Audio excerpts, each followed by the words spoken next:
జంధ్యాల పూర్ణిమ దక్షిణాయనంలో శ్రావణ పూర్ణిమ నాడు సూర్య ధ్యానం చేస్తారు.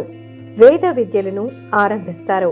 శ్రావణ పూర్ణిమ నాడు ద్విజులే కాక ఆలయాల్లోని దేవతామూర్తులు కూడా నూతన యజ్ఞోపవీత ధారణ చేస్తారు.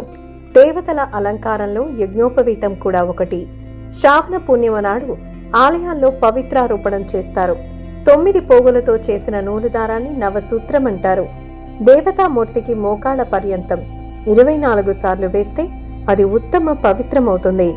ఈ నవసూత్ర యజ్ఞోపవీతాన్ని ఆలయాలలో దేవతామూర్తులకు ధరింపజేస్తారు. అలాగే ద్విజులు ఆనాడు నూతన యజ్ఞోపవీత ధారణ చేస్తారు. యజ్ఞోపవీతం పరమ పవిత్రం.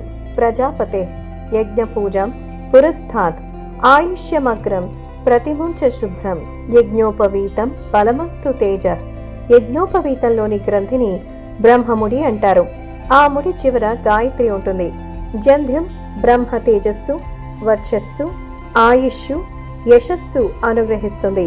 శ్రావణ పౌర్ణమి రోజునే కాకుండా అశౌచ సందర్భాల్లో కూడా నూతన యజ్ఞోపవీతం ధరించాలి. జీర్ణమైన యజ్ఞోపవీతాన్ని ఎక్కువ కాలం ధరించకూడదు.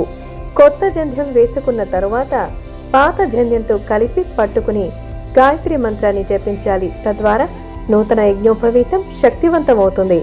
ఆ తరువాత పాత జంధ్యాన్ని తులసి కోటలో కానీ ఇంటి పైకప్పుపై కానీ ఎవరు తొక్కని చోట పారవేయాలి.